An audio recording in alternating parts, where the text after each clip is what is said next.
In this video, I'm going to be going over why I'm struggling with my service delivery for my client and how you can prepare yourself so you don't have to deal with the same problem. So let's go back to first how I got this client. So right now, my current client, it's a car dealership or a car brokerage, and I know the sales manager that works there.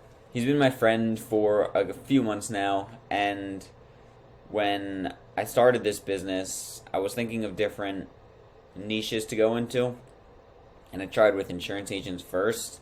And after testing some offers and not getting any results with them, I realized, I should say, that he's a sales manager at that company, and there's probably ways that AI could help them. So I did some research on offers, and then I contacted him. I told him about an offer.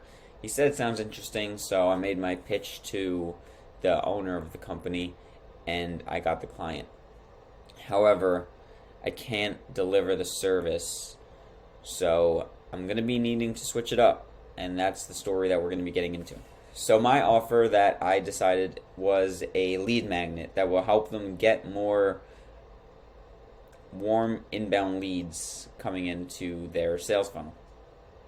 So how we would do this is we could use either a questionnaire or a chatbot, but put it out there and put it on their Instagram, on their website, and then try to get people to engage with them.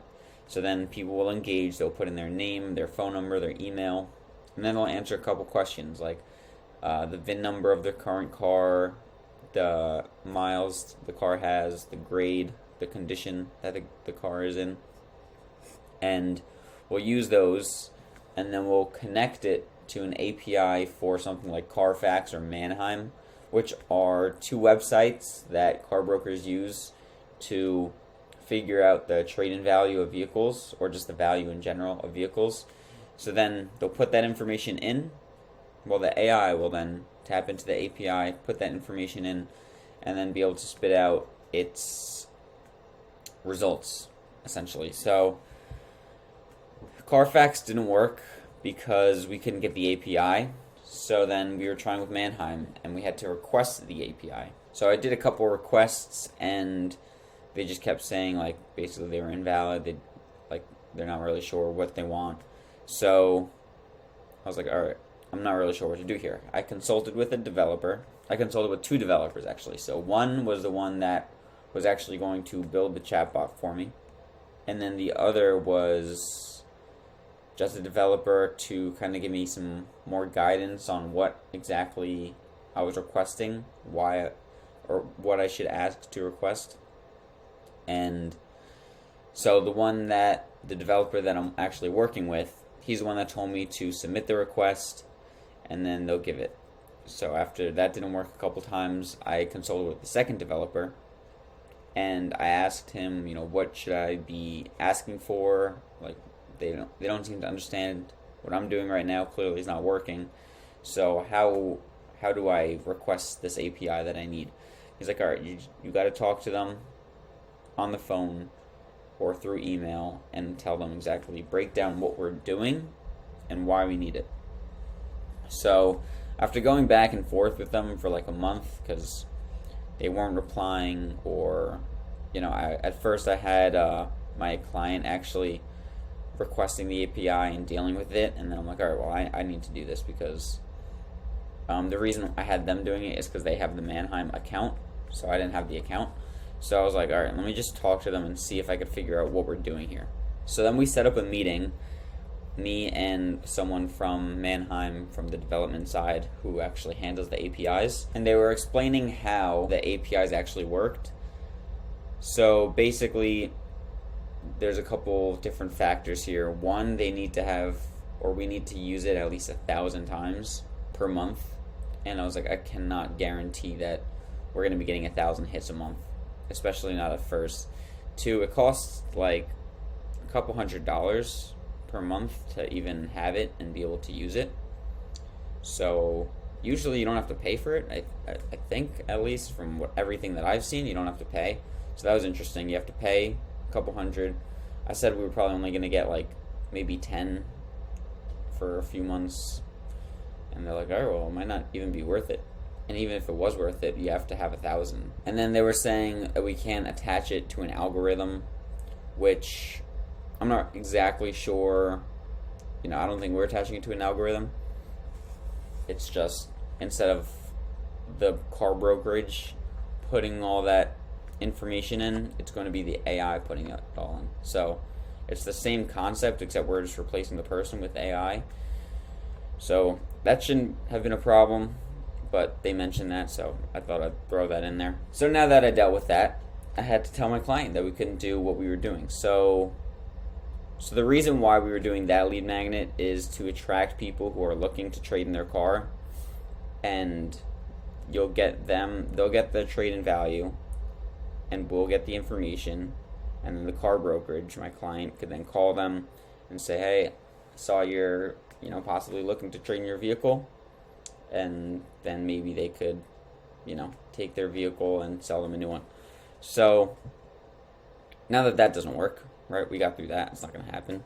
Now I need to brainstorm new ideas for this lead magnet. So another one that I have that I actually created and have tried, and it does work, is a lead magnet that gives personalized vehicle recommendations. So it's the same concept. They put in a bunch of information, their name, their number, their email, and then they answer some questions. The questions are about their lifestyle, what they might need a car for. All that information will be put into ChatGPT, and then it'll come back with the vehicle recommendations and shoot them an email.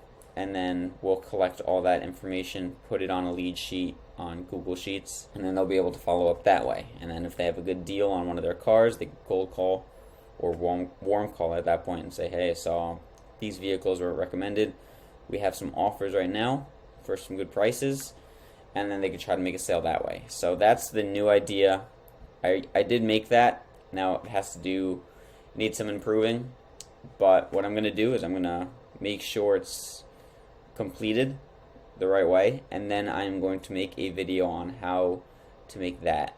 So that should be a good one. That should be very helpful, because if you could provide upfront results like that for a company, right? If you could help them close a couple clients with your AI lead magnet, then it shows that you know what you're doing. It shows that you're actually an asset, and then they're going to want to continue working with you. People all the time, I hear them saying, don't build your offer first, see if it sells, and then spend the time to build it.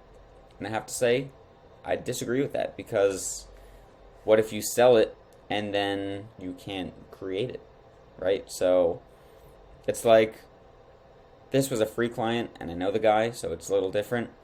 But if this was a paid client that paid me, $1,000 to build this, and then I just come back after like a month or two, because that's how long it took to actually learn all of this, and I come back to them and I say, yeah, we can't build this, it's not possible, then I got to pay them back $1,000.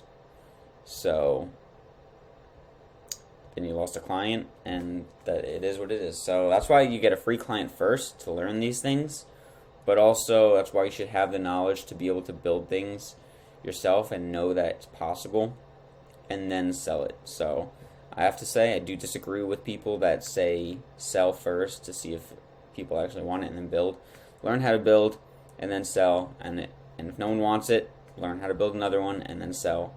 That's what I would recommend, because you're still learning all these skills. You're learning how these work, and it's good skills to have, especially if you're in a business of AI. You should know how to build some of these basic stuff. So I hope you guys learned from my mistakes, and this helps you out in your journey. So to recap, build your offer and then sell it. Make sure it works. Make sure it's usable, and then you could always go back and improve it. But make sure you have something that can actually be done and actually works.